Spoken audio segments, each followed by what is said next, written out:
돌직구쇼를 찾아주신 시청자 여러분 반갑습니다. 휴가 간 김진 앵커를 대신해서 돌직구쇼를 지키는 오늘도 신문 읽어주는 기자 이남입니다. 네, 혐한 망언 방송 논란을 일으키고 있는 일본 화장품 브랜드죠. DHC가 오늘 공식 입장을 밝힐 것으로 보입니다. 불매운동이 거세지는 가운데 DH의 유튜브 방송은 한국이 독도를 멋대로 점유했다 이런 취지의 망언을 또 쏟아냈습니다. 관련 소식 잠시 뒤에 짚어보도록 하겠습니다. 오늘도요 신문 읽기로 돌직구쇼 시작하겠습니다. 동아일보 1면부터 보시겠습니다. 동아일보 1면은요, 톱뉴스가요. 서울 과천 분당 10월부터 분양가 상한제가 확대 시행이 됩니다. 원래는 서울 강남만 콕 집어서 적용될 줄 알았는데 투기 과열지구 31곳 민간주택에도 적용될 전망입니다. 서울 재건축 66곳 6만여 채가 영향권에 들어가게 되는데요. 전매 제한도 최장 10년으로 강화됩니다. 옆에 사진을 잠시 보시면 김현미 장관은 집값 잡겠다면서 이번 발표를 강행했는데요. 하지만 홍남기 부총리는 적용까지는 별도 협의가 필요하다면서 속도 조절을 주문했습니다. 다음 신문 만나보시겠습니다. 서울신문으로 가보겠습니다. 네, 한쪽눈 시위대 지금 사진에서 보실 수가 있는데요. 홍콩 공항을 점령했습니다. 홍콩 공항이요. 오늘 오전 6시까지 폐쇄가 됐습니다. 어떤 일이 있었을까요? 네, 경찰의 대응에 한 시위대 여성이 실명 위기에 분노하자 이렇게 시위대가 한쪽 눈에 거즈를 이렇게 붙인 채로 시위에 나선 겁니다. 인근 도로도 마비되고요. 출입국 수속 중단 사태까지 벌어졌습니다. 중국은 단호하게 조치하겠다 이렇게 나섰는데요. 홍콩과 한국을 이루는 모든 항공편이 결항이 돼서 대체편의 물색 중에 나섰다라는 홍콩 공항 소식을 전하고 있습니다.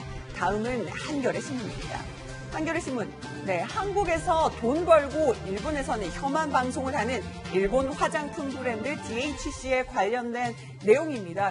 유튜브에서 막말을 했는데 해명 대신에 SNS 댓글 차단에 나서서 논란을 더 키웠습니다. 그러자 판매차들이 DHC 제품 안 팝니다. 추가 발주하지 않기로 했고요. 배우 정유미 씨도 모델 활동 중단을 선언했습니다. 다음 소식 보시겠습니다. 채널A, 어제 뉴스A가 단독으로 보도한 소식인데요. 오늘 조선일보가 일면에 이 소식 함께 받아서 전하고 있습니다. 제목은 이렇습니다. 굶주림 피해 한국 왔는데 굶주리다 숨진 탈북 모자. 2달 전 사망된 것으로 추정이 된다고 합니다. 10년 전 입국한 탈북 여성이요. 한국에서 낳은 6살 아들과 함께 살던 셋집에서 숨진 채 발견이 됐습니다. 통장 잔고는 0원이었습니다. 경찰은요, 아사 가능성에 무게를 두고 있습니다. 다음은요, 한국일보 보시겠습니다.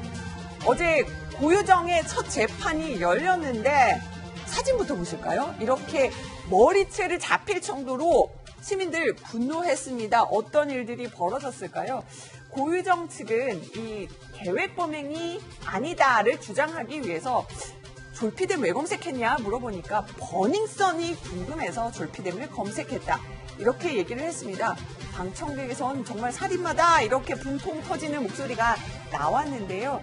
계획범죄가 아니라는 걸 주장하면서 전 남편의 성적 요구가 낳은 비극이다 이렇게 주장을 했지만 또 그 유가족 측은 반발했습니다. 잠시 뒤 더 자세하게 짚어보도록 하겠습니다. 지금까지 신문 브리핑이었습니다.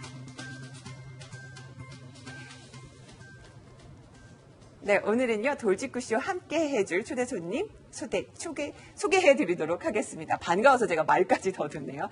먼저 김광석 변호사님, 그리고 김형주 전 의원, 박정아 전 청와대 대변인, 오늘도 오셨습니다. 허은아 한국이미지전략연구소장, 그리고 김병민 박사와 함께 하겠습니다. 어서 오세요. 반갑습니다. 반갑습니다.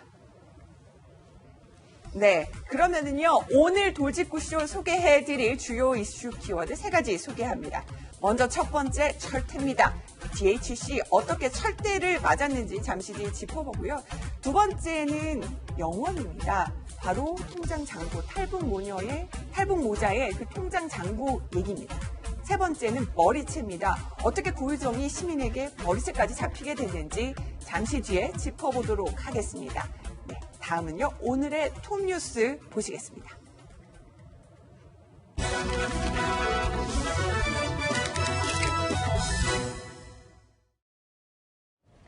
네, 오늘의 톱 뉴스입니다. 먼저 첫 번째 소식 제목으로 만나보시죠. 네, 철퇴 맞은 혐한 망언. 일본의 화장품 브랜드 DHC, 네, 유튜브 방송을 갖고 있는데 여기서요, 이렇게 한국에서는 비판이 나오는데 또 망언을 했습니다. 어떤 내용인지 먼저 보고 얘기 이어가겠습니다. 韓国は竹島を勝手に自分のものにすると、いわゆる慰安婦のことであれ、あるいは大暴行のことであれ、レーダー照射であれ、日本側から何か争いを仕掛けたって事実は一度もないので、 김영주 의원, 네. 자민당 의원이 나와서 아니 한국의 독도를 맘대로 점유했다? 이게 또 무슨 망언입니까? 글쎄요, 저분이 그래도 와세다 대학 경제학부를 졸업하신 분이고 언론인 네. 출신인데 그렇군요. 저렇게 무식한 얘기를 할 수가 있습니까? 아, 예, 그야말로 어떤 17세기에 이미 일본에서 네. 이 울릉도와 독도는 한국 땅이다라고 정의한 역사적 사실이 있는데 그것을 무시하고 1951년도에 그야말로 일본 자위대가 일을 하지 못할 때 한국이 무단으로 점령했다. 정말 누구나 다 모든 사람들이 조금만 살펴보면 알 수 있는 얘기를 턱없이 얘기를 했고 또 더군다나 실제로 뭐 어떤 그 로비스트를 통해서 미국에 로비를 하고 했다. 뭐 혹은 그뿐만 아니라 청구권 문제 이런 거 전혀 현실과 동떨어진 그런 얘기를 계속했다는 것에 대해서 매우 우리가 뭐 안타깝다 할 정도의 말이 안 되는 얘기를 했습니다. 실제로 이 사람은 과거에 말하자면 그 언론인 출신이고, 네. 그 자기가 다니던 공동통신이라는 곳에서 450만 eng을 페루 취재에서 유용했다는 그 때문에 그런가요? 회사에서 잘린 사람이거든요. 그런가요? 그런데 이제 실제로 말하자면 아베가 그 놀던 사람을 참여연 선거에 나오라. 그렇게 해서 지금 국회의원을 하고 있는, 참여를 하고 있는. 혹시 만나보신 적은 있으세요? 만나본 적은 없습니다만, 네. 제가 왜 저 사람을 만나야 됩니까?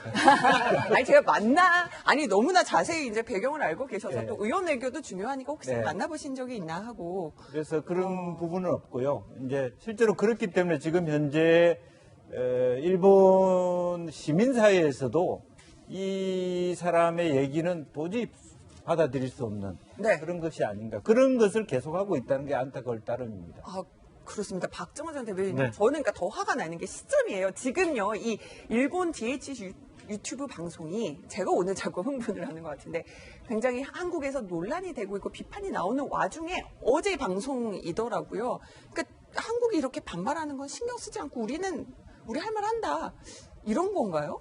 글쎄요, 왜 자꾸 저렇게 하는지 잘 모르겠습니다만은 저게 정상적인 방송이 아니라 이제 인터넷 방송이에요. 그러니까 네. 아무래도 그 클릭 수나 아니면 방문자 수를 높이기 위해서 점점 자극적인 방향으로 가고 있는 거 아닌가라는 생각이 들고요. DHC라는 회사 자체가 지금 한일 무역 갈등 속에서 있는 한국민들의 서운함에 대해서 전혀 고려를 안 하고 있는 거 아닌가. 그리고 본인들이 한국에서 얼마나 역할을 하고 있고 한국민들이 그 자사 제품을 그동안 얼마나 많이 애용해 왔는지에 대해서 전혀 생각지 않고 그저 자극하고 호도하고 하는 걸로써 본인들의 그 뭐 시청률 내지는 뭐 이런 것만 너무 그 관여하고 있는 거 아닌가 이런 생각이 듭니다. 그래서 그 제발 좀 자중해 주었으면 하는 생각이 많이 들고요. 어제도 말씀드렸지만 우리 국민들 너무 성숙하게 대응하고 있는데 네. 일본의 일부 저런 혐한 관계자들이 저런 식으로 자꾸 잘못된 얘기를 해서 이 현 상황을 호도해가는 것은 굉장히 유감스럽게 생각합니다. 그러니까 일부 인터넷 방송에서 이제 좀 위험한 발언을 했다 이렇게 지금 설명을 드릴 수가 있는데요. 보면은 어떤 한국 소비자들은 굉장히 이 일본 DHC의 반응에 대해서 화가 많이 나 있습니다. 소비자들의 반응을 들어보면 알 수가 있는데 저 허나 소장님 보니까요. 네. 이제 이 제품을 살 수 있는 이제 여러 화장품 편집샵들이 있어요. 아, 이제 우리 안 팔 겁니다. 이렇게 나섰습니다. 그렇죠. 판매 중단을 벌써 이미 선언한 곳이 나오고 있습니다. 그래서 앵커님이 지금 흥분할 만해요. 왜냐하면 여성들은 DHC를 너무나 잘 알고 있고 그것도 모르고 우리가 그걸 썼단 말인가라는 것 때문에 더 미안한 마음에 화가 더 많이 날 수 있을 거라는 생각이 듭니다. 지금 현재 한국에 있는 DHC는 본사에서 한 거기 때문에 우리는 모른다라고 이야기할 수도 있을 것 같습니다. 하지만 DHC가 한국에서 판매를 할 수 있었던 것 또한 일본의 DHC를 믿고 그 브랜드를 활용을 했었잖아요. 네. 그렇다면 이러한 문제가 있을 때도 피해에 대한 어떤 책임을 지는 것이 기본이 아닐까라는 생각이 들고요. 그래서 DHC를 썼던 여자분들이나 뭐 남자분들, 그 소비자뿐만 아니라 그 판매하는 뭐 H&B 스토어와 더불어 여러 업체에서 이제 판매 중단을 시작했습니다. 네. 여러 업체가 판매 중단을 시작한 가운데 저희도 소비자들 어떻게 생각했는지 물어봤습니다. 들어보시죠. 한국 시장에서 그만큼 수익을 얻고 있는데 안 좋은 발언을 했다는 건 아무래도 그런 한국 소비자들에 대해서 어느 정도 무시하는 예쁘게 대해도 한국인들이 써줄 거라고 생각하니까 더 기만하고 무시하고 구매를 안 하지 않을까 싶어요. 네, 이렇게 화난 소비자들이 많은데요. 김병희 박사 보니까요, 이 DHC 한국 모델이 있어요. 네. 지금 최근에 모델은 배우 정유미 씨더라고요. 정유미 씨도 저 모델 안 합니다. 네. 반응이 나왔습니다. 그러니까 여기에 대해서 계약에 대한 파기 내용들이 이제 정유미 씨가 얘기를 한 것 같고요. 그리고 앞으로 재계약 얘기가 들어도 절대 하지 않겠다. 사실 정유미 씨 입장에서도 DH가 이와 같은 활동을 했을 거라고는 전혀 상상하지 못했던 상황이기 때문에 대한민국의 유명 배우들 입장에서야 특히 여배우들은 이 화장품 모델을 바탕으로 본인의 활동들을 굉장히 널리 펼쳐나가는 게 하나의 또 영역으로서 하고 있는 일환 아니겠습니까? 정유미 씨도 이 사건이 굉장히 깜짝 놀라지 않았을까라는 생각이 드는 대목이고요.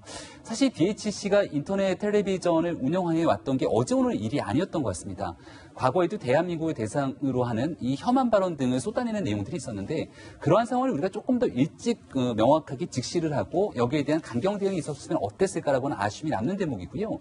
과거에 있었던 발언들이 있더라도 지금 양국 간의 관계가 굉장히 안 좋은 상황으로 치닫게 되는 상황이라면 DHC 입장에서는 위기 관리 차원에서 과거에 있었던 일들을 사과하고 두 번 다시 이런 일이 일어나지 않도록 재발 방지 약속을 해야 되는 게 당연한 처사일 겁니다. 근데 오히려 인터넷 방송에서 대한민국을 대상으로 더 자극적인 발언들을 쏟아내는 이런 일련의 상황을 보게 되면 뭔가 회사 차원에서 정치적 의도가 있는 것 아니야? 라고 하는 생각까지 지울 수가 없는 측면이거든요. 정윤미 씨 같은 경우는 최근에 이 강타 씨와의 열애설 등 루머 등 때문에 본인 스스로가 굉장히 좀 곤혹스러운 상황에 처해져 있기도 했는데 이번에 모델 사건도 마찬가지로 본인에게는 이 연예계 활동을 하는데 굉장히 큰 어려움이 겪고 있는 일환인 것 같습니다. 이거를 회감이 들 것 같아요. 네. 그러니까 본인의 잘못이 아님에도 불구하고 따라서 이러한 내용들을 잘 극복하기 위한 정유미 씨의 대처, 노력, 앞으로도 또 법적 소송까지 이어지지 않을까라는 생각이 드는데 법적 소송이요? 만약 정유미 씨가 일방적으로 계약을 해지한 상황이라면 여기에 대해서 일본 DHC는 어떻게 반응할까 등에 대한 걱정이 이어지고 있는 터라 이러한 내용들을 좀 슬기롭게 잘 극복하기 위해서 정유미 씨를 좀 응원해줘야 되지 않을까라는 개인적인 생각이 들기도 했습니다. 김광삼 변호사님한테 여쭤볼게요. 이제 활동을 하다가 이건 정말 이 브랜드는 내가 모델할 수 없다 중단을 했을 때 뭔가 정유미 씨가 이제 소송전에 휘말릴 가능성도 있는 건가요? 당연히 있죠. 근데 네. 이제 계약 내용을 한번 봐야 할 것 같아요. 그래서 계약 내용에 일반적으로 어느 누구의 책임, 갑과 을이 있는데 이제 정유미 씨는 이제 DHC와 책임의 공방, 그러니까 어느 쪽에 책임이 있느냐, 이제 그거에 따라서 계약을 합법적으로 파기할 수 있고 또 합법적 파기라고 한다면 위약금 조항에 대해서도 사실은 위약금을 배상할 필요가 없는 거죠. 그래서 이 부분에 약간 이제 애매한 측면이 있긴 하는데 사실 계약을 파기의 원인 자체가 정윤 씨의 어떤 규칙 사유에 있는 건 아니잖아요. 네.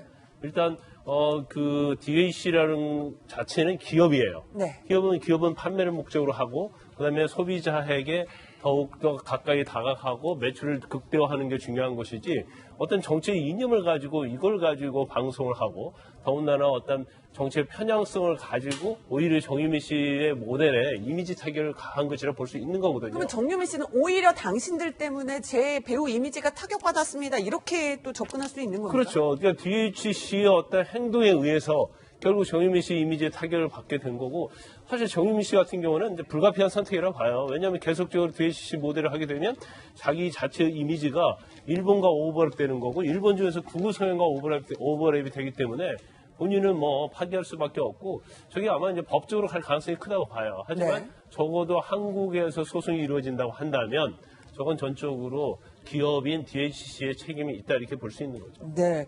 이런 가운데요. DHC는 아직 이 관련된 입장을 내놓지 않았는데 지금 보도가 되기로는 오늘 이제 공식 입장을 정리해서 얘기를 할 거다라고 지금 알려지고 있습니다.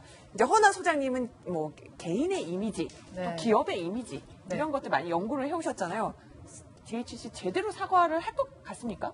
제대로 지금 사과를 하지 않으면 이 지금 현재 상황을 타파해 나가기가 어려울 거라는 좀 생각이 듭니다. 왜냐하면 화장품은 이미지를 파는 곳이에요. 사실 상품은 거의 비슷비슷하다라는 얘기를 많이 네. 듣잖아요. 그래서 어떻게 포장하고 어떻게 그 상품을 이미지화하느냐에 따라서 그것을 쓰는 소비자 입장에서 아 정말 내가 예뻐지고 있다, 뭐 젊어지고 있다라는 생각을 많이 하게 되는 소비자입니다. 그렇기 때문에 DH라는 회사, 그 브랜드를 가지고 판매하고 있는 회사에서는 어떻게 소비자의 마음을 달랠 수 있을까, 그리고 본인들 자체의 브랜드 이미지에 타격을 입지 않을까에 대한 고민을 많이 하시게 될 거라고 생각합니다.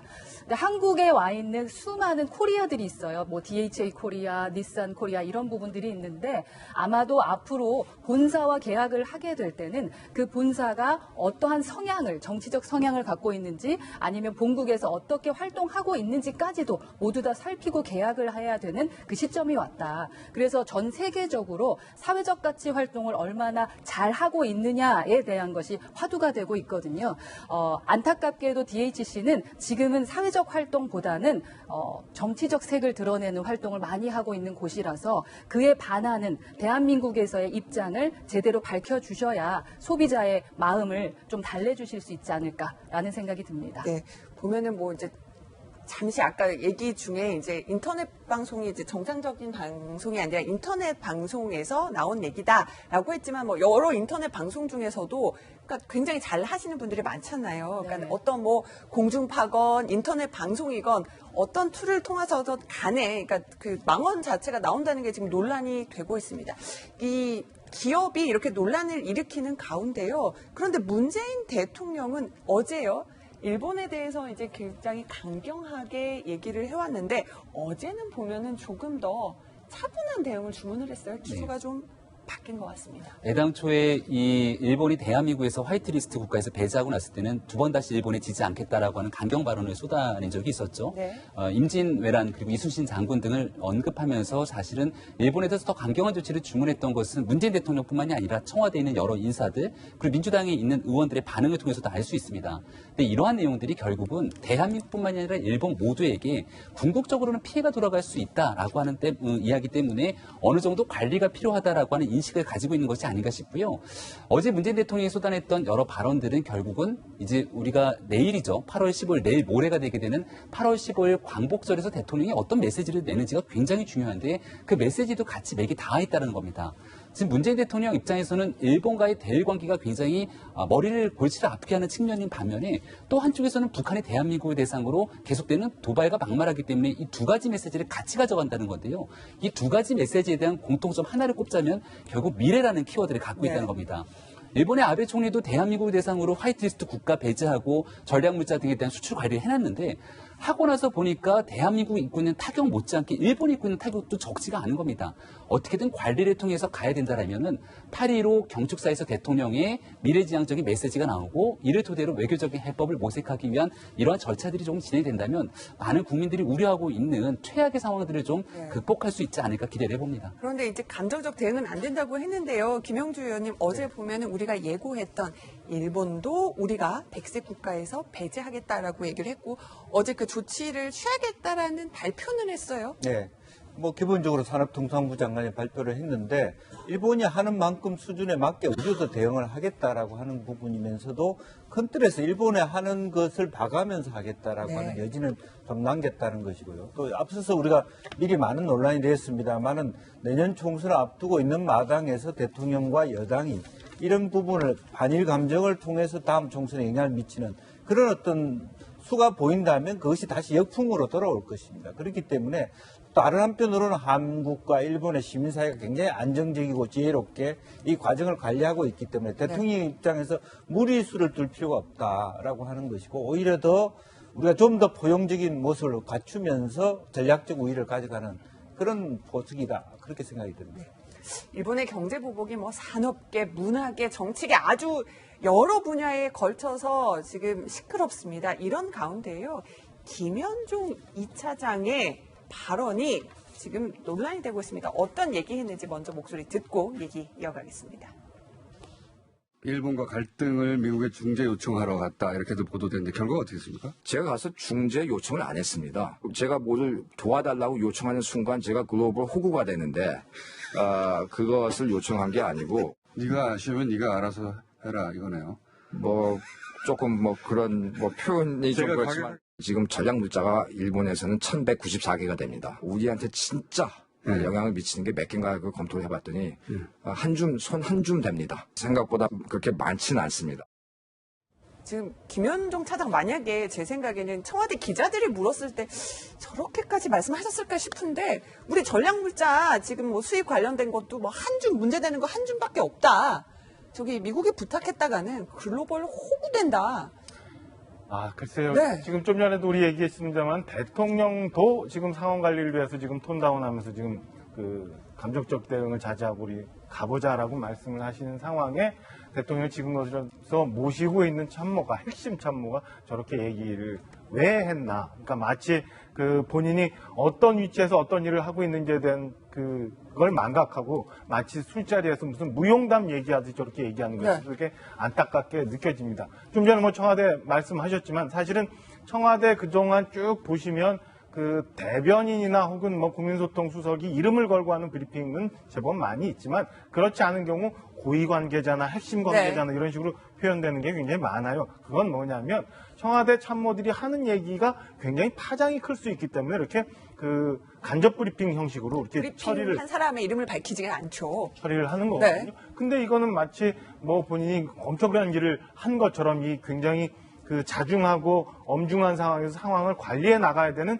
최정점에 있는 참모가 이렇게 방송에 나와서 공개적으로 얘기한 건에 대해서 왜 저렇게 할까? 이게 과연 지금 한일 그 관계 속에서 그리고 지금 동북아 이 안보 상황 속에서 맞는 자세인가라는 생각이 좀 듭니다. 그 전에 이렇게 좀 보면 김현종 차장은 그 미국 가서 좀 전에 말씀하신 것처럼 글로벌 호구 되는데 왜 우리가 미국 도움을 요청하느냐? 이런 얘기예요. 그런데 사실은 트럼프 대통령마저도 우리 문재인 대통령께서 중재에 나와줬으면 좋겠다는 얘기를 전했다라고 공개적으로 얘기를 했잖아요. 근데도 이제 와서 뭐 마치 아닌 것처럼 얘기를 하고. 요청 안 했다. 전혀 안 했다. 뭐 우리는 우리 입장만 얘기하고 판단은 미국이 해라. 라고 일방적으로 얘기를 했으니 나 굉장히 떳떳한 사람이다. 라고 얘기하는 게 과연 이 국면에 맞는 건가? 그리고 일본하고의 관계도 차근차근 본인이 통상 전문가잖아요. 그럼 이 국면에서 어떻게 우리가 대응하는 게 맞는 건지에 대해서 외교부, 산업통상부 등등 실무부처와 협의를 해서 나갈 수 있게 준비를 해주는 게 맞지 여기서 한 줌거리도 안 되는데 까짓것 뭐 이런 식의 얘기를 한다는 게 과연 옳은가라는 생각이 듭니다. 지금 박청화 대변인께서 비판을 해주셨는데 자 여권의 핵심 관계자이신 김영주 의원님 그 김현종 차장의 그러니까 말투 말고 내용에 동의하세요 혹시? 여러 가지 이제 그 역사적 맥락을 짚고 싶었다. 그 근현대사로 돌이켜 봤을 때 뭐 가스라테토 조약이라든지 1905년에 맺었던 그 조약이 미국이 필리핀을 갖는 대신에 말하자면 그 한국의 어떤 뭐 통치권을 일본에 줌으로써 을사조약이 이르렀다. 이런 전체적인 맥락에서 그런 이야기를 하고자 한 것 같습니다. 그런데 또 한편으로는 아마 트럼프가 예를 들면 아베도 그렇지만 문재인 대통령의 모습을 흉내냈다든지 또 혹은 뭐 미국의 달세 받는 것보다 한국 방위비 받는 게 더 쉬웠다라고 하는 어떤 그런 한국 정부를 너무 무시하고 폄훼하는 또 일정한 모욕적인 어떤 발언에 대해서 또 우리도 가만히 있지 않겠다 이런 어떤 사적 감정이 동했을 수도 있을 것 같고 또 유튜브라고 하는 방송 자체가 상당히 많은 어떤 지지자 중심으로 이끌어 간다는 데서 조금 업될 수도 있을 것이라고 생각합니다만은 방금 말씀이 있었습니다만 그럼에도 불구하고 정부의 핵심 관계자 아닙니까? 그런 경우는 해야 될 말과 안 해야 될 말, 또 본인의 위치가 어딘가라고 하는 것들을 좀 말을 하더라도 가려서 좀 더 했었으면 좋지 않겠냐. 하나하나가 다 팩트 체크해서 뒤집어질 수 있는 말이 있다면 이건 굉장히 오히려 하지 않아야 될 말이 아니었나 그렇게 생각이 듭니다. 저희 돌직구쇼를 김현종 차장이 보고 계시다면 아마 뜨거 하셨을 것 같습니다. 예, 다음 뉴스로 넘어가 보겠습니다. 두 번째 뉴스는 이겁니다. 네, 통장 잔고 2달간 방치됐습니다. 어떤 얘기일까요? 어제 저희 뉴스A의 단독 보도로 이 소식이 알려졌는데요. 하나하나 짚어보도록 하겠습니다. 일단 사건 어떻게 이뤄졌는지 그 얘기부터 좀 보겠습니다. 지난달 31일인데요. 네, 한 임대 아파트에서 42살의 탈북 녀석 한성옥 씨와 6살 아들이 숨진 채 발견이 됐습니다. 이 신고자는요.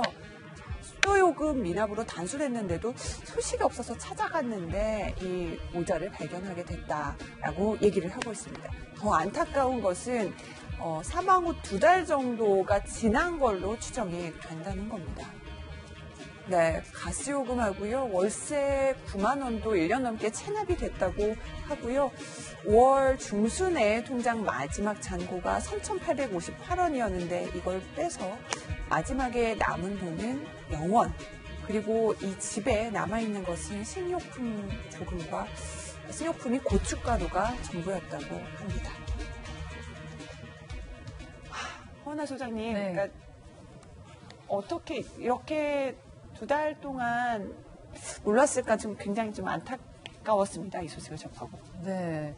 지금 눈가에 네, 눈물이 네. 촉촉한데 저도 저 글을 보면서 그냥 이게 정말 현실일까라는 생각밖에 들지 않습니다. 특히 이제 고춧가루만 남았다라는 것과 오죽했으면 마지막 잔고 8원까지도 다 뽑아서 살아보려고 했을까라는 생각 때문에 상당히 정말 가슴만 짠한지 눈물이 정말 나는데요. 그 매슬로우 욕구 법칙에서 사람이 살아가는데 느끼는 욕구 첫 번째가 그 생리적 욕구잖아요. 먹고 사는 부분에 대해서 진짜 먹고 살고자 대한민국으로 오신 분들이 대한민국에서 다른 것도 아니고 먹고 사는 문제로 돌아가셨다고 하니까 정말 죄송하다는 말씀을 드리고 싶습니다. 우리나라에서 지금 난민을 수용하자라는 이야기도 하고 다른 나라 어린이들 챙겨주는 것까지 얘기하는데 우리나라의 인권이라던가 우리나라에서 태어난 아이잖아요. 예, 그 아이에 대한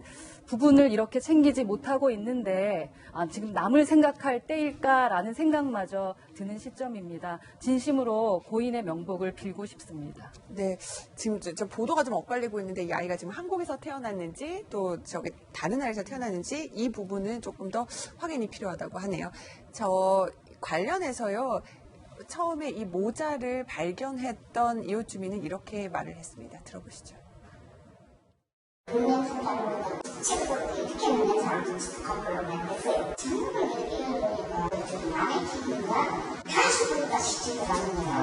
냉장고 안에는 물이고 뭐 음료수고 요구르트 하나도 없고 딱 고춧가루 하나밖에 없어. 이렇게 그 100원짜리 통장 하나도 없이 이렇게 사다 갈 수 있나 마음이 좀 아프더라고요.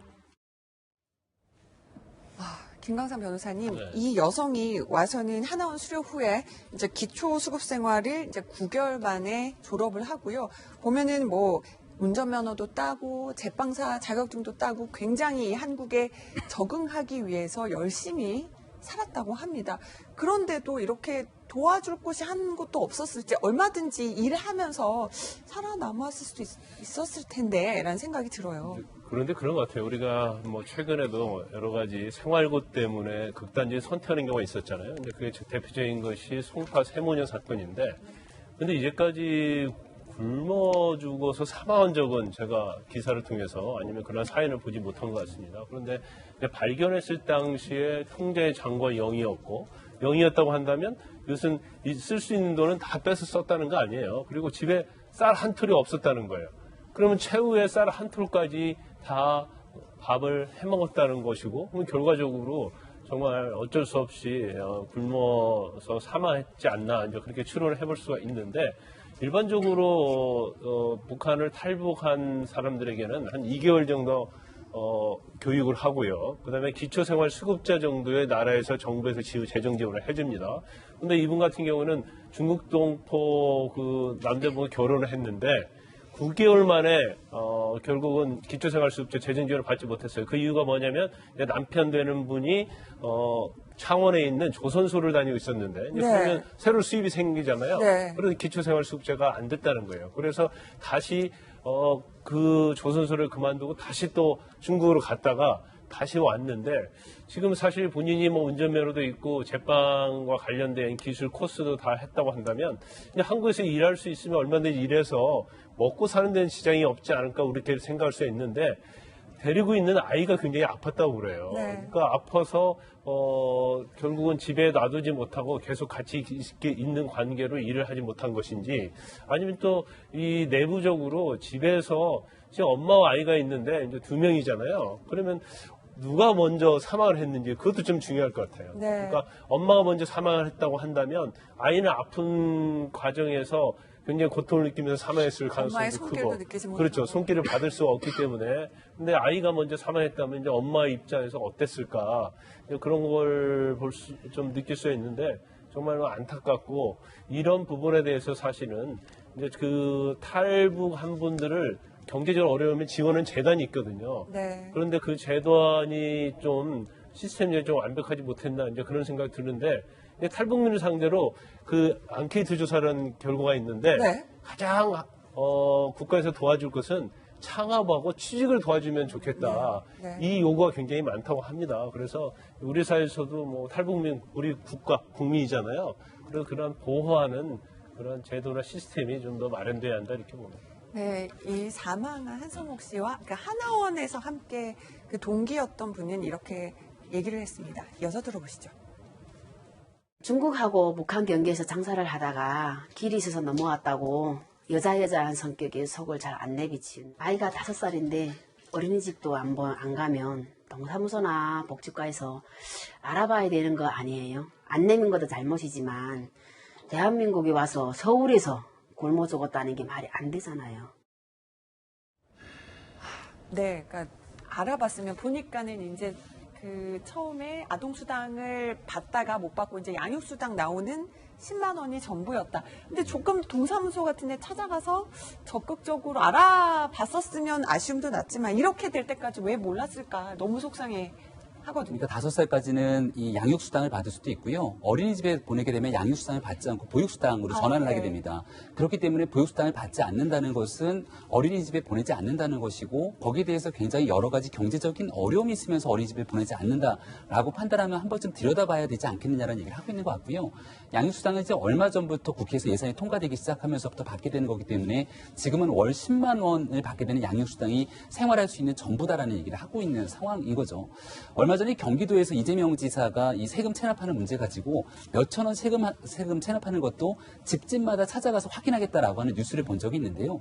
지방자치단체의 역할이라는 것은, 특히 기초자치단체는 우리 주변에 있는 가장 생활이 어려운 사람들을 대상으로 이런 복지 서비스, 찾아가는 복지 서비스를 얼마든지 합니다.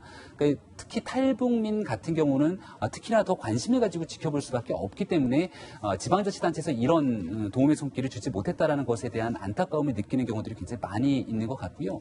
조금 전에 얘기하고 있었던 게 대한민국 서울에서 굶어 죽었다는 게 말이 되냐라는 얘기를 하게 되는데요. 북한에서는 여전히 이 대한민국에서 꿈과 희망을 찾아 넘어오는 탈북민들을 비난하기 바쁜데, 이러한 내용들이 혹시나 북한의 선전용으로 또 활용되는 것은 아닐지에 대한 걱정과 우려까지 제기가 되고 있는 상황이거든요. 대한민국의 현재 탈북민이 98년 이후로 현재 누적된 탈북민이 한 3만이 좀 넘는다 그러는데, 이런 탈북민들을 대상으로 우리 국민들이 얘기할 때마다 먼저 온 통일이라고 얘기를 하기도 합니다. 먼저 온 통일에 대해서 이와 같이 안타까운 상황이 나타나도록 아무런 조치를 취하지 못했다는 것은 국민의 한 사람으로서 굉장히 마음이 아프고 반성을 하게 되는 대목이 아닐까 싶습니다. 이 한성옥 씨가요, 그러니까 가장 우리나라에 탈북자 유입이 많았던 2009년에 오셨다고 하고요. 아이가 이제 2012년 그러니까 이후에 한국에서 이제 태어난 것으로 보입니다. 다시 한번 저희가 좀 바로 잡고요. 이런 가운데 특히 이제 2009년에 탈북민들이 많았는데 다른 탈북민들은 또 어떻게 얘기하는지, 한국에서 어떤 적응이 힘든지 이렇게 얘기를 했습니다. 들어보시죠.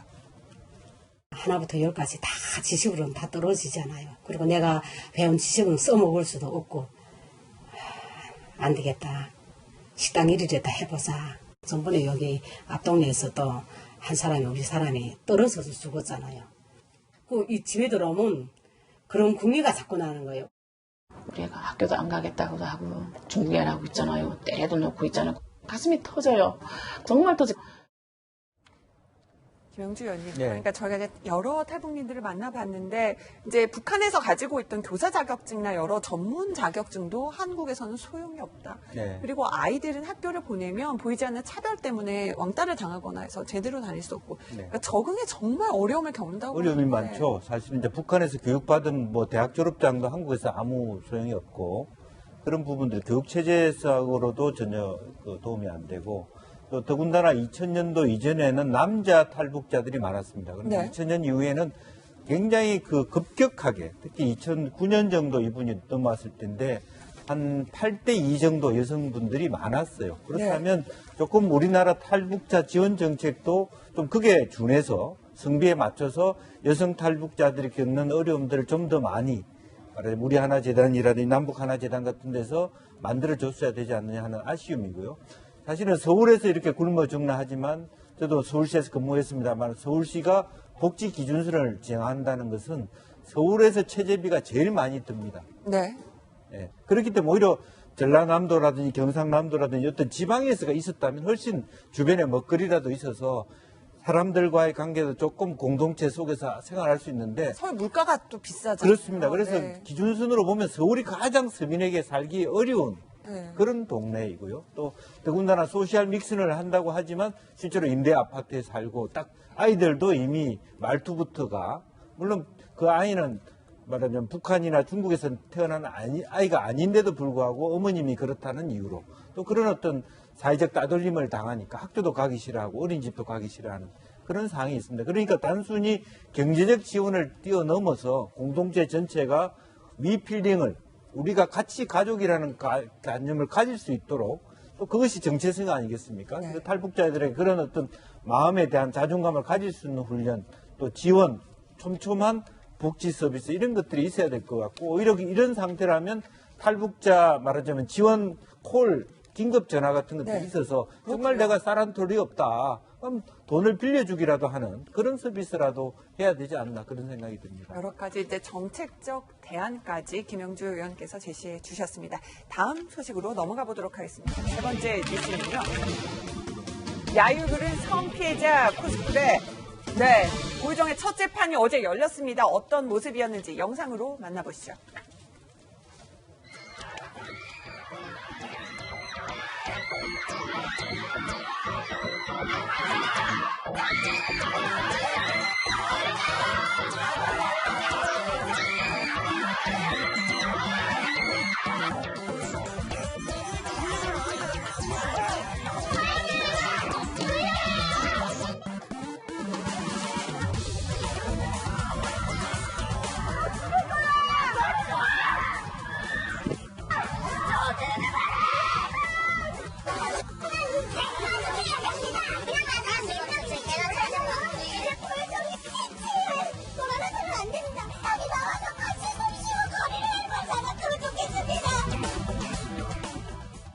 네, 어제 제주에서 열린 첫 재판, 정말 분노한 시민들 이렇게 정말 분노를 쏟아냈는데요. 김광선 변호사님, 어제 고유정이 첫 재판에서 했던 주장들 지금 여러 가지로 쟁점이 되고 있습니다.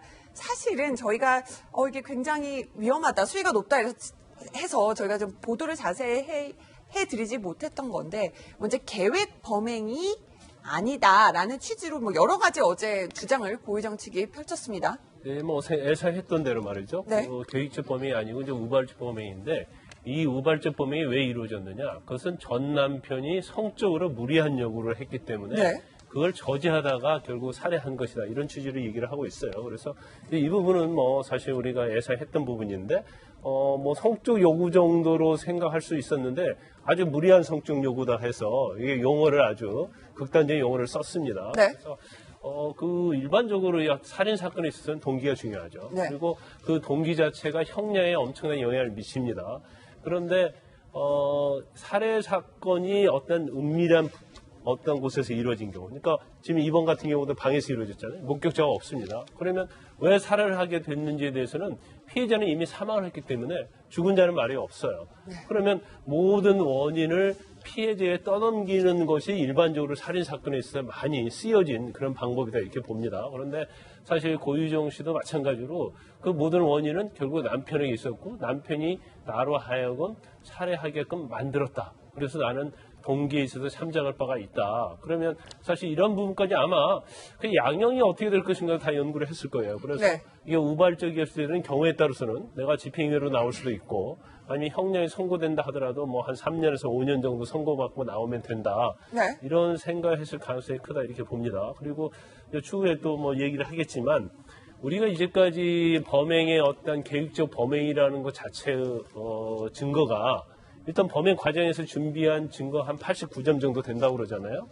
그 다음에 범행 이후에 시신을 훼손하는 과정, 또 이 훼손한 시신을 또 유기하는 과정을 보면 이거 완전히 계획적 범행이라는 것을 우리가 명백히 알 수 있음에도 불구하고 이렇게 제출된 증거에 대해서 아주 다른 얘기를 하고 있는 거죠. 예를 들어서 흉기를 준비했다. 그러면 살인하기 전에 흉기 준비는 결국 살해의 도구로 쓰기 위해서 준비한 거 아니겠습니까? 그런데 그것을 요리하기 위해서 준비하겠다. 네. 물론 뭐 예를 들어서 흉기가 있는데 이건 요리도 할 수 있고 뭐 살해도 할 수 있는 그런 도구 아니겠어요? 예를 들어서 우리가 아는 뭐 청소도구, 그러니까 살해 후에 어떤 청소를 하기 위해서만 준비한 것도 그렇지 않다는 거예요. 여러 가지 연관 검색어 중에서 이제 첫 공판 준비 절차에서 연관 검색에서 왜 뼈 무게 같은 걸 재고 뼈에 대해서 검색을 했느냐 판사가 이해가지 않으니까 네. 그 부분에서 다음 길에서 이 얘기를 해달라고 하니까 본인은 남편의 보양식을 위해서 감자탕을 끓여주기 위해서 뼈에 대해서 검색을 했는데 네. 뼈의 강도, 무게 이런 게 나와 있거든요. 네. 우리가 뼈는 뭐와 연관성이 있어요? 지금 고유정 씨가 살해를 한 다음에 사체를 훼손하고 유기하는 과정에서 뼈가 굉장히 중요한 거 아니겠어요? 근데 이걸 분리수거를 하려고 하면 어떻게 하는지 그걸 알기 위해서 네. 뼈를 검색했다고 얘기하는 것 자체는 죽으면 당연히 뼈는 분리수거 대상이 되는 거 아는 거 아니에요? 그렇게 뭐 제가 볼 때는 굉장히 논리적으로 맞지 않고 모든 자기가 검색한 그러한 것들을 연관돼서 다른 방향으로 얘기하는 굉장히 고유정다운 그러한 주장이다 이렇게 봅니다. 제가 이런 생각을 안 해봤던 것들을 지금 얘기를 하게 돼서 참 답답합니다. 이 검색어가 이 법정에서 쟁점이 되기 때문에 저희가 소개해드린다는 말씀을 드리고요. 김광석 변호사님께서 말씀하셨던 것처럼 뼈 무게도 관련해서는 뭐 그 보양식 정보를 얻고자 했는데 연관 검색어다.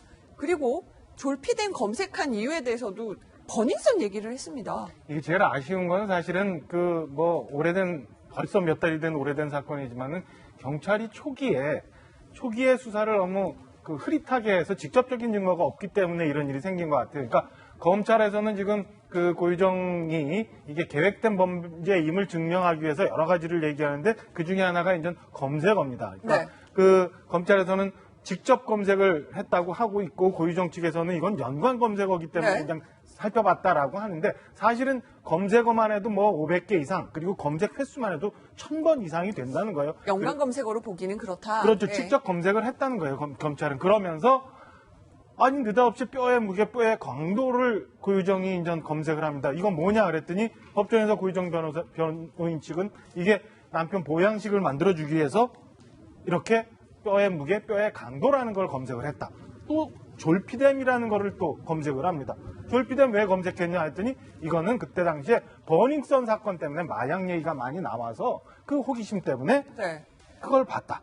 제주 바다 쓰레기도 검색을 해요. 심지어는 제주 바다 쓰레기도 검색을 해요. 이건 뭐냐면 지금 김 변호사 말씀 주신 것처럼 혹시 시체를 유기했던 거 아니냐 회선에서 그랬더니 이거는 인천항 환경보호 검색하다 우연히 봤다. 니코틴 치사량 검색도 있었습니다. 이거 말도 안 되는데요.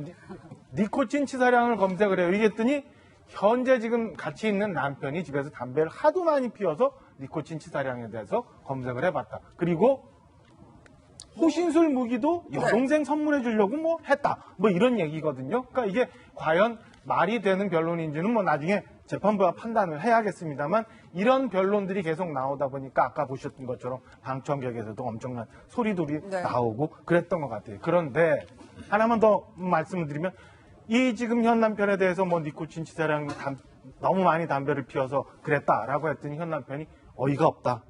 대답할 가치도 없다라고 말을 합니다. 지금 보면은 좀 정리를 해보면은요, 전 남편 측, 그러니까 사망한 전 남편 측에 대해서는 무리한 요구를 해서 그렇게 숨지게 했다라는 게 주장인데 여기에 대해서요, 굉장히 유가족 측은 반발했습니다. 유가족 측의 목소리 이어서 들어보겠습니다. 한 편의 소설을 봤습니다. 피해자가 없다는 이유로 고인의 명예를 명백히 훼손하는 발언을 한 데에 대해서 저희는 큰 분노와 좌절감을 느끼고요. 마치 고인을 아주 나쁜 사람으로 몰아가는 이런 주장은 참 인간으로서 할 도리가 아니다. 법의 심판을 받아야 될 것입니다. 그러니까 지금 이제 살아있지 않아서 더 얘기할 수 없는 전 남편 측은 굉장히 지금 명예훼손이라고 반발을 하는 상황이에요. 일반적인 이제 우리가 생각하는 명예훼손은 맞아요. 그런데 이제 법적으로는 명예훼손죄는 될 수가 없어요. 왜냐하면 법원에서 재판 과정에서 자신의 주장을 하는 것은 설사 이제 고인에 대해서 명예훼손적 요소가 있다 하더라도 그것은 변론을 위한 이제 정당 행위로 인정이 되기 때문에 네. 죄는 되지 않아요. 그런데 고유정 씨의 이런 전략 자체가 제가 볼 때는 그렇게 먹히지 않을 거라 이렇게 봅니다. 네. 왜냐하면 사체 어떤 지금 이제 검색어만 관련해서 얘기를 한다 네. 하더라도 그 모든 검색어가 사실은 살해하고 사체 훼손하고 사체 유기와 관련이 돼 있어요. 그러니까 전혀 관련이 없는 그런 검색어가 아니단 말이에요. 지금 검색어 자체만 해도 한 500번 이상, 그리고 검색 횟수가 이제 1000번 이상이단 말이에요. 근데 그 검색한 것이 그 고유정 측에서는 연관 검색을 하다 보니까 그렇게 됐다고 하는데 검찰에서 주장하는 것은 직접 입력을 했다는 거예요, 고유정 씨가. 근데 이것은 명백하게 네. 증거를 추적할 수 있는 부분이거든요. 검사로 수사도 많이 해보셨기 때문에. 그럼요. 그래서 더군다나 이제 혈흔에서 어떤 졸피뎀이 나왔던 부분에 있어서도 자신이 졸피뎀을 먹었기 때문에 고유정 씨의 혈흔이 있을 수 있다 하는데 국가수 감정 결과에 의하면은 그 혈흔의 DNA는 바로 살해당한 전 남편의 네. DNA이고 거기서 졸피뎀이 검출이 됐다는 거기 때문에 이러한 변명 자체는 오히려 그 형량을 높이는 자충수가 될 수 있다고 봅니다. 네. 그래서 특히 살해에 그친 게 아니고 사체를 훼손하고 유기 과정에서 보면 너무나 계획적이면서도 아주 정말 중대한 범죄를 저질렀거든요. 그래서 제가 자주 얘기합니다만은 아마 최고형이 선고될 가능성이 높다 이렇게 봐요. 네. 보면은 검색어가요, 이제 전 남편과 관련된 것들이로 추정되는 것들이 있고, 이제 현 남편에 관한 것들이 조금 전에 보셨던 니코틴 치사량이라는 검색어도 현 남편이 담배를 많이 펴서 그렇다는 네. 거고, 보면 이제 수갑이라는 검색어도 있는데 그것도 현 남편한테 탓을 돌렸더라고요. 네, 현 남편이 잠자리에서 색다른 시도를 많이 하기 때문에 하기 위해서 네. 라는 취지로 얘기를 그래서 그렇게 했다고 하는데 정말 너무 기가 막혀요. 네. 그러니까 제가 고유정 씨에 대한 사건이 지금 정말 오래됐잖아요. 그 고유정에 대한 뇌구조가 정말 궁금하다라는 생각을 늘 하고 있는데 그녀의 머릿속에는 그 법적인 상식이 정말 많구나라는 생각이 우선 들고 그에 따라 심리전에도 아주 강한 여자 같다라는 생각이 듭니다. 그렇기 때문에 전략적이다라는 얘기가 나오는 게 아닌가 싶은데 그 심리전에 대해서도 예를 들어 지금 그 법정에서 말한 고유정 변호사의 이야기를 듣고 나서 어느 두 분이라도 그럴 수도 있겠다라는 생각을 하는 순간 이미 고유정 패에 말린 겁니다. 고유정은 그걸 원하는 것 같아요. 남자들의 심리를 알고 있어요. 남자들이 시각에 약하고 아까 글에 나왔지만 남편이 내가 요리하는 걸 보고 예전에 내 모습을 떠올리며 이런 얘기를 하잖아요. 그러니까 여러 측면에서 어떻게 하면은 이 이야기를 듣는 사람이 내가 생각한 스토리에 맞춰서 내 심리전에 끌려 들어올 수 있을지에 대한 고민을 상당히 많이 한 것 같다라는 생각이 듭니다. 그래서 전 남편을 모두 다 끌어들이는 게 아닌가 하는 생각이 들어요. 보면은요, 지금 고유정 측에서 지금 현 남편에 대해서도 법적 대응을 한다고 지금 보도가 나오더라고요. 무슨 얘기입니까? 그러니까 최근에 벌어지고 있는 여러 사건들 중에서 이 고유정의 의붓 아들에 대한 사망 사건이 혹시 살인이 아니냐라고 주장하고 추정하고 있는 내용들이 상당히 많이 드러났습니다. 경찰도 여기에 대한 살인의 가능성에 무게를 두고 수사를 하고 있는 측면이 있었고요. 이러한 내용들이 주장했던 게 현 남편 측의 주장이었는데요. 현 남편은 애당초에 이 사건을 인지하고 나서 전혀 그럴 개연성을 느끼지 못했겠지만 전 남편에 대한 살인 사건이 일어나고 난 뒤에 이 졸피뎀을 칼에 넣어서 이렇게 좀 먹도록 하겠던 여러 가지 정황이라든지 이런 측면들을 바탕으로 고유정이 바로 이 현 남편의 아들을 죽인 것이라고 얘기를 했던 측면들이 있는데 이걸 가지고 이제 명예훼손 등에 대한 혐의로 고소를 했다라고 얘기가 전해지고 있는 상황인데요. 과연 고유정의 말에 무엇이 진실인지 여부는 현재까지 주장의 다툼이 있습니다만은 여전히 논리적인 모순이 일어나고 있는 주장들이 너무나 많습니다. 그러다 보니까 어제 재판장에서도 방청하고 있는 방청객 시민들이 정말 탄식, 분노 이런 것들 쏟아내게 되니까 재판장이 이런 얘기까지 해요. 첫 재판인데 네. 마치 최후 진술하는 것 같다. 아. 변호인 좀 자중했으면 좋겠다라고 해서 네. 변호인도 거기에 대한 태도를 좀 바꾸게 되는 측면들이 있게 되는데요. 예를 들어서 버닝썬 사태를 보고 조이피뎀을 검색했다라고 하면은 저는 버닝썬 사태 우리가 수차례 얘기했지만 버닝썬 얘기하면서 조이피뎀 얘기보다는 가장 많이 나왔던 건 물뽕 얘기예요. 아니 그러니까 마약에 관한 얘기들이 네. 나오게 된다면 자연스럽게 이런 것들을 검색하는 내용들이 있다라면 뭐 논리적으로 얘기가 될지 모르겠습니다만 조이피뎀 하나를 얘기하면서 버닝썬이랑 연결짓는 얘기라든지 저는 한 번도 연관적으로 생각해 본 적이 없어가지고. 그러니까 마약 얘기는 네. 워낙이나 많이 나왔으니까 네. 그 버닝썬 사건의 핵심은. 그리고 두 번째로 여기 이 펜션에서 아이와 함께 있게 되는데 면접 교섭권을 신청해서 정말 어렵게 아이를 만나라고 아빠입니다. 네. 그 가게 되는 차 안에 블랙박스에 찍힌 영상에서 노래를 부르면서 아이를 만나러 가는 그 아빠의 이것들을 봤잖아요. 아이가 옆방에 있어요. 근데 아이가 옆방에 있는 상태에서 이렇게 자신의 성욕을 채우기 위해서 무언가를 했다? 상식적으로 일반적인 관계에서도 일어나기 어려운 내용들의 바탕으로 죽은 자는 말이 없기 때문에 이런 얘기들을 쏟아내고 있는 고유정을 과연 어떻게 봐야 될 것인가에 대한 분노가 더 커지는 대목이고요. 앞서 김관사 변호사님이 얘기했던 것처럼 최종적으로 재판정에서 법관의 판단이 있겠습니다마는 단 한 번의 반성이 없는 이런 고유정의 태도에 대해서 결국 우리 법이 취할 수 있는 최고의 심판을 하지 않을까 개인적인 생각이 듭니다. 보면은요, 이제 지금 최고 심판이 내려지지 않을까라고 예측을 해주셨는데 고유정의 또 다른 재판 전략을 보면은 모성애 호소를 합니다. 이 내용을 보면은요, 이제 아들 얘기를 또 하면서요, 자, 아버지 없이 살아갈 아들의 인생을 생각해서라도 선처를 받아서 인생을 책임져야 합니다. 보면은 이 아들 얘기를 하면서 선처를 부탁하는데 이것 역시 고도의 심리전이죠. 네. 예. 어머니 없이 살아가는 아들의 인생을 저희는 그려보고 싶습니다.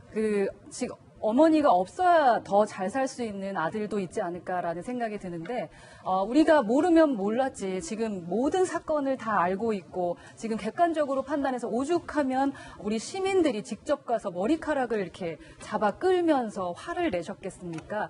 두고두고 보다 못해 가신 겁니다. 지금 와서 모성애 얘기하면서 어머니들의 마음, 우리 모성을 갖고 있는 어머니들의 마음까지 해치지 말아주시기 바랍니다. 네.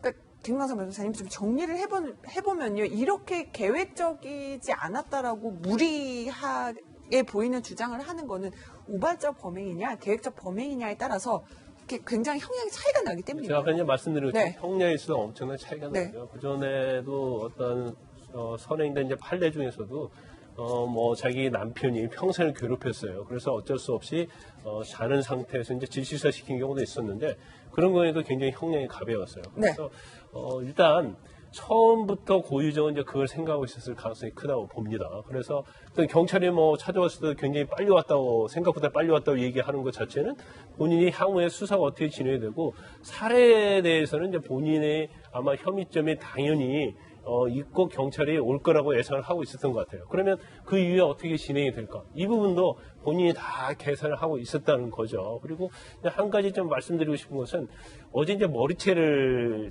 잡아가지고 이제 분노한 시민들이 그랬잖아요. 근데 이 머리채 자체는 굉장히 의미가 있다고 봐요. 왜냐하면 신상 정보 공개가 됐잖아요. 네. 그러면 적어도 공개 범위의 얼굴이랄지 나이 같은 것이 공개되는 거고 그중에 제일 중요한 게 얼굴이에요. 그런데 이 고유정답게 신상정보 공개를 갖다 무력화시키기 위해서 머리를 앞으로 그 얼굴을 가리는 형식을 취했잖아요. 그래서 아마 분노 자체는 고유정에 대한 분노도 있지만 아마 신상정보 공개와 관련해서 아주 교활하게 피해 나가고 신종 수법을 쓰는 이제 고유정에 대한 또 다른 분노가 있었기 때문에 그렇다고 봅니다. 네, 고유정 다음 달 열린 또 재판에 나서게 됩니다. 또 관련 소식 계속해서 저희가 전해드리도록 하겠습니다. 지금까지요, 주요 뉴스 3가지 만나봤습니다. 다음은요, 취재 수첩 와입니다.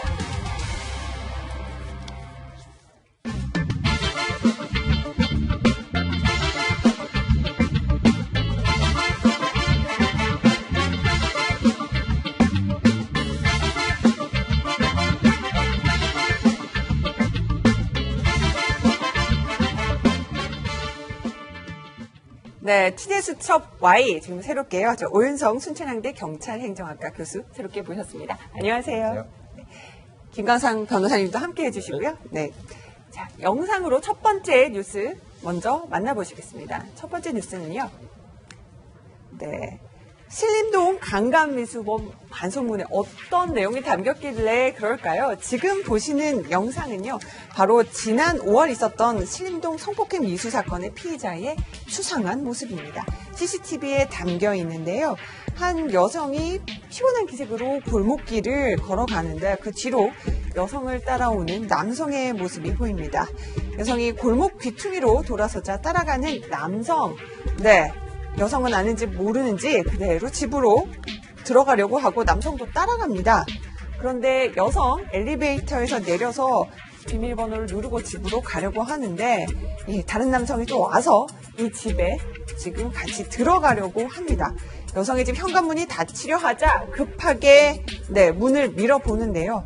여성의 집에 들어서지 못한 남성, 그 후에도 한참을 현관 앞에 서성였습니다. 바로 잘 알려진 지난 5월 신림동 그 강간 미수 사건에 관련된 소식인데요. 어제 첫 공판이 열렸습니다. 피고인이요, 관련돼서 재판부에 반성문을 제출했다고 하는데, 교수님 보니까 재판부가 뜬구름 잡기다 라면서 거기에 대해서 지금 반성문에 대해서 얘기를 했다고 합니다. 도대체 내용이 어쨌길래 재판부가 이런 반응까지 보인 건가요? 예, 보통 이제 이렇게 얘기를 하는 거는 그렇게 뭐 이렇게 일반적인 내용은 아니고 이례적인 그런 상황인데요. 사실 이 뜬구름 잡는다라고 하는 것은 이제 추상적이다 이런 얘기가 아니겠습니까? 그러니까 이제 제가 이제 추정컨대는 당시에 본인이 했었던 어떤 행동에 대해서 구체적으로 적시를 하지 않고 범죄에 대한 혐의를 부인을 하면서 엉뚱한 얘기를 하고 있다는 거죠. 어떠한 예를 들어서 이제 뭐 이번과 연관된 것은 뭐 강간 미수 아니겠습니까? 네. 그런데 거기에 대해서는 전혀 얘기를 하지 않고 부모님한테 앞으로 효도하고 네. 사회에 기여하고 정말 그 참된 사람으로 살겠다.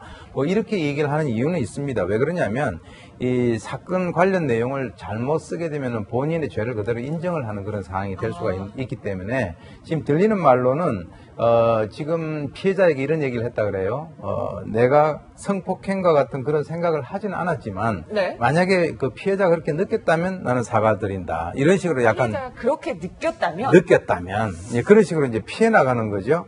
그거는 왜 그러냐면 이 진정한 반성이라고 하는 것이 양형 사유에 해당이 되고요. 그래서 어떤 이 범죄자들 같은 경우는 이 반성문을 매일 쓰는 사람들도 있어요. 매일 써요? 예, 매일 써요. 그래서 이제 우리가 조두순 같은 경우도 제가 한번 쓴 걸 보니까 네. 뭐 하여튼 이만큼 조두순 반성문 보셨어요? 네, 그렇죠? 제가 봤습니다. 봤는데 엄청나게 매일 쓰고요. 그리고 뭐 아주 그냥 글도 구구절절히 써요. 네. 그런데 왜 그러냐면 특히 이제 성폭행 사건에서 반성이 없는 피고인 같은 경우는 가중처벌하게 돼 있단 말이죠. 그러니까 아이러니컬하게도 혐의를 전면 부인을 하면서도 반성문을 계속 써대는 사람들도 있는데 이 반성문을 대필해 준다라고 하는 행정 사무소도 있어요. 반성문 대필해주는 행정사무소요? 네, 그래서 돈 받고 하는 한 5만 원 정도 아이고. 지불을 하게 되면 반성문을 작성을 해주는 건데요. 주로 이제 용서를 구하는 대상은 피해자가 아니라 수사기관이라든가 법원을 대상으로 해서 하는 것인데. 아니, 피해자한테 용서 구해야 되는 거 아닌가요? 원래 그렇죠. 그런데 네. 이제 그 피해자보다는 법원이라든가 이쪽에 대해서 용서를 구하는 것이 자기의 어떤 형을 조금 더 줄이는 그런 효과가 있는 것인데, 사실 이 반성이라고 하는 것은 이 반성문의 양 그리고 횟수가 중요한 게 아니라 그 진정으로 반성을 하는가를 확인을 해야 되는 것이거든요. 네. 그러니까 이번 같은 경우도 본인이 뭐 그런 식으로 어떤 전략에 의해서 반성문을 제출하고 있는 것 같습니다. 네, 김광석 변호사님은 이제 검사 시절 수사도 해보셨고 변호도 해보셨고 보셨는데 이제 재판부에서 조금 전에도 오 교수님이 말씀하셨지만 반성문 다시 쓰라는 취지로 너무 뭐 추상적이다 이렇게 말하는 거 보신 적 있으세요? 재판부에서? 가끔 그런 경우가 있어요. 그러니까 있어요? 뭐 그렇게 정확하게 짚지는 않지만 아니 반성문을 많이 써냈는데 네. 반성문 내용 중에 이러이러한 내용이 나오는데 네. 이건 좀 뭐 말이 되지 않지 않느냐 이제 그런 식으로 지적하는 경우는 가끔 있어요. 그렇지만 일반적으로 이제 반성문에 대해서는 판사가 언급하지 않습니다. 그리고 일단 뭐 피고인들이 대부분 반성문 이제는 써본 적이 없어요. 그러니까 물론 전과가 좀 있는 경우에는 근데 네. 이 사람 같은 경우는 2012년도에 강제추행으로 벌금 정과가 있어요. 아, 그때도 추행 관련 혐의였군요. 네네. 그러니까 이제 성과 관련된 유사범죄라고 볼 수가 있는데 그때는 아마 반성문을 써봤을 거예요. 그런데 우리도 많이 뭐 변호사를 하면서 많은 분들이 아니 반성문을 어떻게 쓰느냐고 물어보고 양식을 달라고 그래요. 근데 반성문은 진정한 반성이잖아요. 그래서 그러면 솔직한 이야기로 판사가 거기에서 감동할 수 있는 반성문을 써라. 근데 그런 걸 쓸 수 없다는 거고 경우에 따라서는 지금 변호사가 대신 써달라. 그런 일을 많이 해요. 그래서 반성문의 취지 자체를 그냥 형량을 감경하기 위한 수단으로만 생각하는 분들이 상당히 있다는 거죠. 그럼 가령 저 이제 부모님한테 앞으로 효도하고요. 저 앞으로 이제 사회인으로서 열심히 살겠습니다. 이런 반성문, 자기 범죄에 대해서는 전혀 언급하지 않는 이런 반성문은 뭐 양형에 의미가 없죠. 의미가 없다. 양형에 거의 미치지 않고 설사 범행을 자백하는 경우가 모르겠지만 무죄를 주장하고 억울함을 주장하면서 반성문을 쓰는 것은 양형에 절대적 영향이 하나도 없다고 보면 돼요. 근데 이 사건의 경우는 그런 것 같아요. 지금 문제가 되는 게 주거 침입에서 강간을 하려고 했느냐 아니면 강간의 목적은 없었고 주거 침입만 하고 폭행 협박했느냐 이거에 관한 문제거든요. 그런데 본인 자체는 이제 강간을 하려고 하지 않았다는 걸 주장을 하고 있기 때문에 그냥 뭐 폭행 협박과 주거 침입에 대해서는 반성을 하고 있다는 취지인데 내용에 보면 그게 명확하지 않다는 거죠. 그러니까 판사 입장에서 보면 사건에 대해서 어떻게 반성하고 있는 게 써라. 단지 부모에게 효도하고 아니면 뭐 다른 데로 이사 갔다 이런 지엽적인 얘기를 하지 말고 진정한 반성이 되려고 하면 사건과 관련해서 내가 무엇을 잘못했는지 써라. 그걸 쓰지 않고 뜬구름 잡는 얘기만 하지 마라. 이제 그런 취지로 이제 판사가 지적을 한 거죠. 네. 보면은요, 이런 얘기도 했습니다. 이제 이 지금 강간 미수 혐의를 받고 있는 조 씨가 이런 식으로 이제 얘기를 하고 있는데, 이제 경북의 부모님 댁으로 이사를 했고요. 이 조 씨가 이제 피해자를 찾아갈 일은 없을 겁니다. 이렇게 얘기를 하면서 이제 강간 미수도 아니고 앞으로 찾아갈 일도 없을 거고 이렇게 얘기를 하거든요. 이런 것들을 이제 재판부에 호소를 하면 받아들여지는 요소인지 궁금하네요. 아니, 자기가 아마 집이 경북 쪽인 것 같은데요. 부모님 집으로 가기 때문에 피해자를 앞으로 절대 찾아갈 일이 없을 것이다. 그러니까 이제 선처를 해달라고 하는 것이 도대체 어떤 인과관계가 있는지 그건 잘 이해하기 힘들죠. 그건 당연히 그건 자기가 어떤 그 피해를 줬던 사람을 찾아가는 것은 그건 당연히 안 해야 되는 것인데 자기가 이제 뭐 원래 자기 부모님 있는 그 경북 쪽으로 이사를 했으니까 찾아갈 일이 없을 것이다. 그러니까 선처를 해주세요라고 하는 것도 뭔가 이 논리적으로 잘 맞지 않는 것 같습니다. 네. 보면은 지금 어떻게 받아들여질지 저희가 지금 얘기를 하고 있는데 강간 미수 혐의와 그다음에 그 주거 침입 혐의가 양형이 좀 많이 차이가 납니까? 엄청나게 차이가 나죠. 그러니까 일반적으로 이제 강간보다도 주거 침입 강간 행위 자체인데 물론 강간 미수예요. 근데 최하가 5년 이상이에요. 경우에 따라서 무기징역까지 처할 수 있는 거고 단순한 주거침입이나 폭행 협박은 경우에 따라서 이제 벌금형도 가능한 사건이거든요. 그렇기 때문에 이 양형에 있어서 엄청난 차이가 있기 때문에 결국 강간에서는 부인할 수밖에 없는 거고 또 사실 이게 법적으로 약간 논란이 있을 수는 있어요. 왜냐하면 주거침입 강간 미수는 강간의 목적으로 주거침입을 하면 실행을 착수가 되는데 그것이 아니고 나는 단순히 뭐 대화를 하려고 한 것이고 강간할 생각은 전혀 없었다고 한다고 하면 그것은 그 범인의 마음에만 있는 거잖아요. 그 부분을 어떻게 검찰에서 입증하느냐에 따라서 경우에 따라서는 일부에 대해서 무죄도 나올 수 있는 그런 사안인 거죠. 네. 다음은요. 제가 첫 번째 그래픽을 못 들어드렸는데 두 번째 뉴스 저희 자막으로 준비했습니다. 두 번째 뉴스는요. 네. 신고를 받고도 놓쳤습니다. 어떤 일일까요? 영상 보면서 얘기해 보겠습니다. 먼저요. 영상 보시죠. 네. 지금 한 도로를 보실 수가 있습니다. 경남 진주시 지난 5일 새벽 차가 터널 안으로 들어가는 순간 맞은편에서요. SUV 차량이 쏜살같이 달려나옵니다. 정말 아찔한 순간인데 정말 빨리 간다 이런 얘기까지 나오는데 운전자 가까스로 차량을 피합니다. 피하지 못했다면 끔찍한 사고로 이어질 뻔한 상황이었는데요. 역주행 차량 목격자는요. 당시에 이렇게 말했습니다. 들어보시죠. 상대방이 제가 볼 때 진짜 한 최소 140은 됐을 거예요. 이 속도에서 이렇게 부딪히면 진짜 거의 죽는 게 맞다고 보고 그 역주행한 사람보다 경찰 대응이 화가 나서.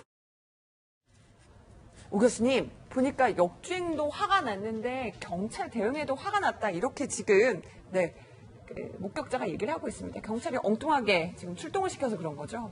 지금 이제 왜 그러냐면 지금 이제 아까 그 140km 정도로 지금 추정한다 그랬지 않습니까? 네. 그러니까 이제 실제로 저걸 따져보니까 저 사람 집이 저기 최초 신고자가 만났던 그 장소에서 한 6km 정도밖에 떨어지지 않는 곳이에요. 네. 그러니까 이제 어떻게 보면 신고를 한 상태에서 이 사람은 이미 그쪽에 있는 다른 길을 해서 빠져나갔다라고 하는 거죠. 아이고, 그러니까 이제 경찰의 입장에서는 일단 신고를 받았기 때문에 산청이라고 하는 것은 조금 더 멀리 떨어진 것이고요. 가장 이제 관할이 이제 진주 쪽인데 진주하고 산청하고 이제 동시에 그 지령을 내려가지고 경찰을 배치를 했습니다.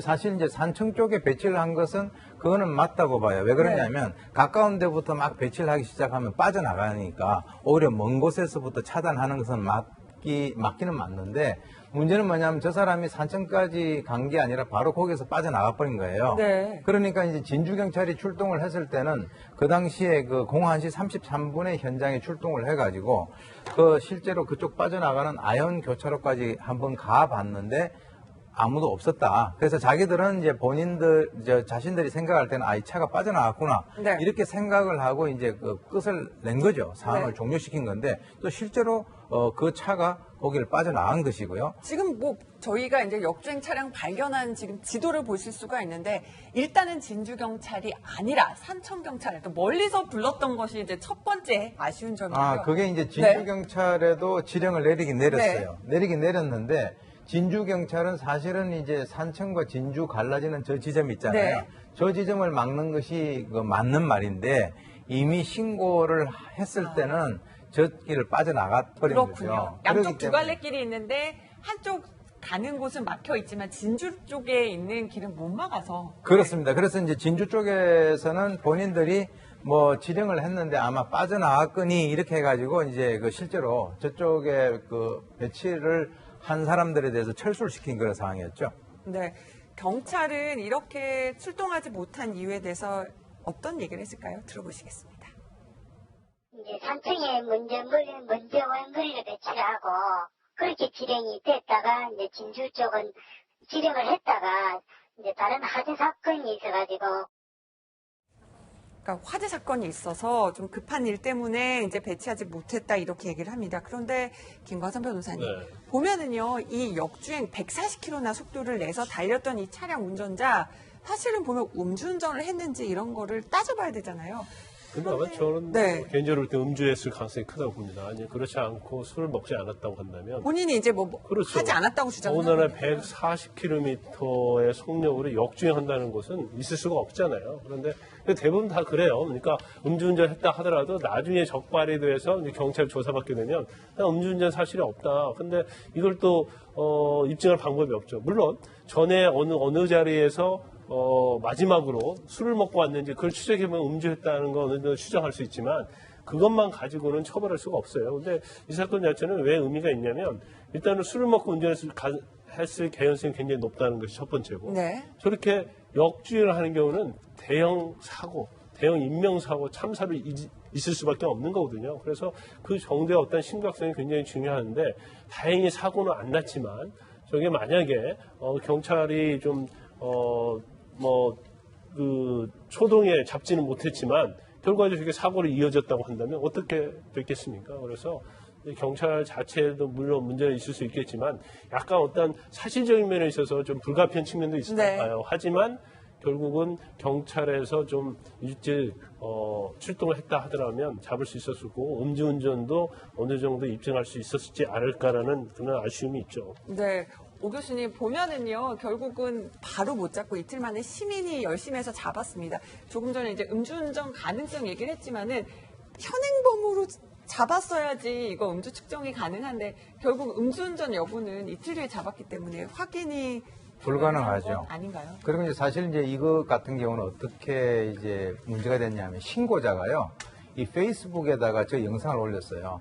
그래가지고 그 위반을 했던 바로 이 역주행했던 저 사람이 신고자에게 사과 전화를 해가지고 그 사실을 기자가 이제 취재를 하고 그 내용을 경찰에다가 이제 통보를 해가지고 지금 경찰에서는 도로교통법 제 46조 3에 의거해서 지금 입건해서 조사 중인데 아까 말씀하신 대로 음주 여부에 대해서는 이미 이틀이라고 하는 시간이 흘러가 버렸기 때문에 저희가 상당히 음주 가능성을 높게 평가하고 있습니다만 네. 그것을 결국 입건을 하기가 어려운 그런 상황이 돼버리고 말은 것이죠. 네. 지금까지요, 취재수첩 Y, 시민 역주행 차량 사건을 시민이 잡은 사건까지 저희가 다뤄봤습니다. 두 분 감사합니다. 네. 다음은요, 오늘의 핫입니다. 어떤 소식인지 4가지의 소식 만나보시겠습니다. 네, 4가지 뉴스 보니까요, 네, 한쪽 눈을 가린 시위대의 모습이 보이고요. 네, 늘 반가운 BTS 얼굴도 보이고요. 네, 연예인 강남씨 모습도 보입니다. 어떤 뉴스들인지 오늘의 핫플 첫 번째 소식부터 만나보시겠습니다. 네, 전 세계 220개의 도시를 연결하는 세계적인 허브 공항이죠.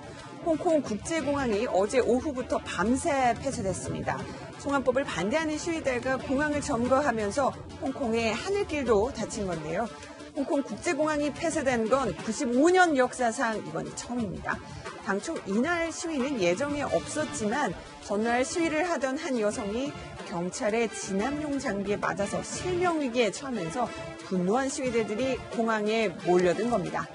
해당 여성 결국 한쪽 눈을 실명한 것으로 알려지고 있는데요.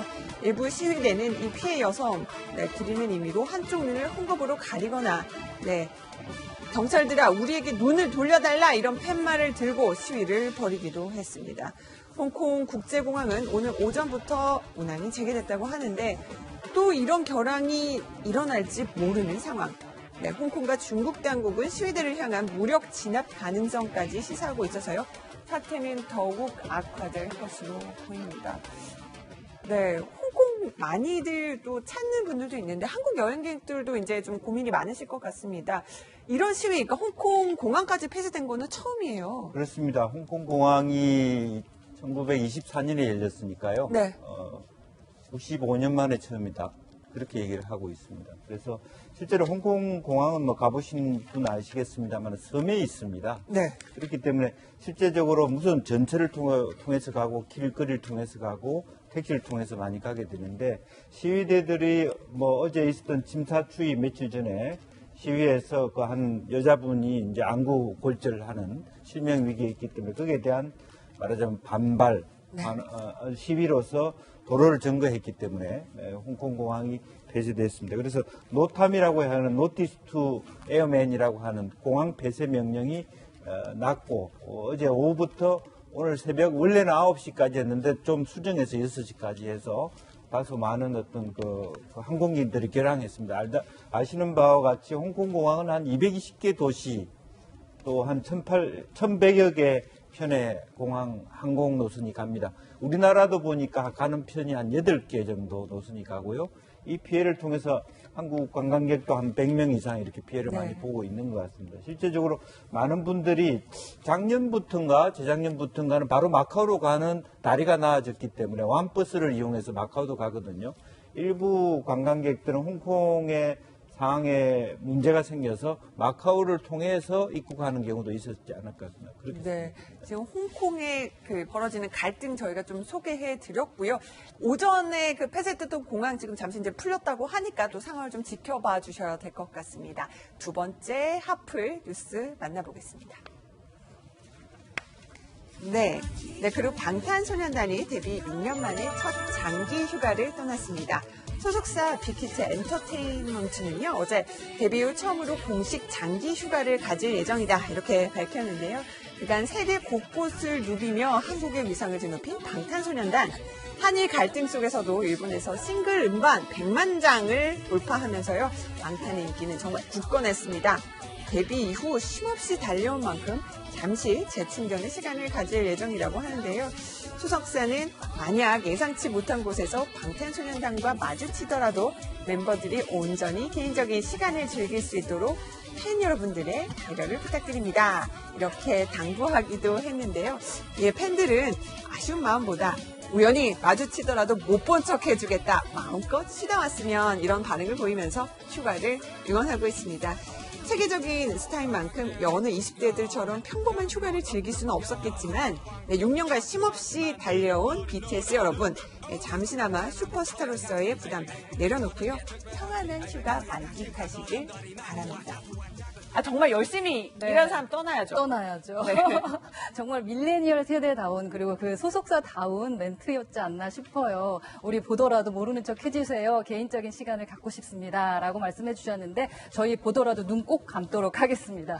7명의 정말 천사고 대한민국의 희망 같아요. 근데 이 BTS가 했던 행적을 보면 정말 대단한 게 7편의 노래가 5억 뷰, 유튜브에서 5억 뷰를 달성을 했다라고 하는데 며칠 전에 그 영화를 또 상영을 했는데요. 네. 그 영화 이름이 브링 더 소울이라고 합니다. 네. 전 세계를 투어하는 모습을 담은 그 영화가 27만 명의 누적 관객 수를 넣어가지고 다시 한 번 더 재상영하겠다라는 결과까지 나왔는데 와 정말 BTS를 보면 우리나라 경제 걱정하지 않아도 되지 않을까라는 생각이 드는데 BTS 같은 또 다른 기업까지도 나왔으면 좋겠다라는 생각도 듭니다. 맞습니다. 보면은요, 이제 한일 무역 갈등, 경제 보복 얘기가 나오는데 아마도 이제 20대 청년들은 이제 일본 여행객들도 BTS 보려고 아니면 이제 우리 K-팝 스타들 만나려고 한국에 온다고 하더라고요. BTS의 일본 공연도 송화리에 마무리가 된 것으로 보이고요. 지금 여기에 대해서 BTS가 오히려 이런 메시지를 보내기도 하는데 푹 쉬어요 아미라고 얘기합니다. BTS가 활동하면 할수록 아미도 쉴 수가 없는 거잖아요. 네. 저는 과거 90년대 생각이 갑자기 났는데 그 당시만 하더라도 연예인들이 계속 활동을 하지 중간에 잠깐 활동을 중단하고 쉬는 것들을 상상하기 어려웠는데 그 당시 90년대 중반이었나요? 서태지와 아이들이 1집을 딱 다 어느 정도 마무리하고 나서 2집을 준비하기 위해 긴 휴가에 들어가겠다라고 했을 때 이게 무슨 일이지라고 생각했던 그런 기억들이 좀 아마 많이 나시지 않을까 싶습니다. BTS가 무려 6년이라고 하는 기간 동안 이렇게 전 세계적인 이 비트즈 이래로 전 세계에 정말 모든 주목을 이끄는 최고의 스타로 성장하기까지 엄청난 노력들이 있었을 것이고요. 또 젊은 나이기 때문에 이러한 쉼을 바탕으로 할 때만이 재충전을 바탕으로 또 창조적인 에너지가 나올 수 있지 않겠습니까? 그만큼 BTS가 쉬는 만큼 아미도 푹 쉬었으면 좋겠고 저도 휴가를 좀 보내주시면 재충전의 시간을 가질 수 있지 않을까 싶습니다. 네, 김병희 박사, 제가 지금 김진 앵커도 휴가 가서 제가 대신 진행하고 있는데 아마 휴가 꼭 다녀오라고 김진 앵커도 얘기할 거고요. 저희 제작진도 아마 얘기할 겁니다. 휴가지에서도 또 마음껏 돌직구쇼는 즐겨주시기 바라고요. 저희가 그 BTS 휴가 얘기를 했는데 세 번째는 이분 얘기 한번 해볼게요. 방송인 강남 씨 얘기입니다. 네, 방송인 강남 씨요. 네, 일본 출신의 방송인 강남이 한국인이 된다 이런 소식입니다. 소속사 측에 따르면요, 강남이 이달 중 기화 신청서를 접수할 예정이라고 하는데요. 강남은 한국인 어머니와 일본인 아버지 사이에서 태어나 현재 일본 국적을 갖고 있는데 한국에 대한 애정이 남달랐던 만큼 가족들과 상의 끝에 한국 귀화를 결정했다고 합니다. 보통 통과까지는요 1년 정도가 걸린다고 하는데요. 일각에서는 강남의 이제 귀화가 그의 연인이죠. 화면에 나가고 있는데 바로 우리 빙속여제 이상화 선수와의 결혼을 위한 절차가 아니냐는 추측도 쏟아지고 있습니다. 결혼 때문이 아니더라도 한일 관계가 최악으로 치달은 상태인 만큼 강남의 귀화 결정에 팬들의 뜨거운 관심과 응원이 쏟아지고 있습니다. 이 소식 얘기도요, 이상화 선수 아파트 옆동에 산다는 우리 김병민 박사한테 좀 물어볼게요. 네. 이상화 선수가 이웃 사촌인데 한 번도 얼굴을 본 적은 없는데요. 보신 적 없으세요? 네. 근데 이제 이상화 선수가 동계올림픽에 출전할 때마다 아파트 현수막이 굉장히 응원하게 되는 모습들을 보면서 한마음 한뜻으로 다 같이 응원해 왔는데 최근에는 이 강남시와의 열애설이 불거지면서 둘이 진짜 잘 되는 것 아니냐라는 기대감을 갖고 있기도 합니다. 얼마 전에는 이상화 선수가 현역에 대한 은퇴를 하게 됐잖아요.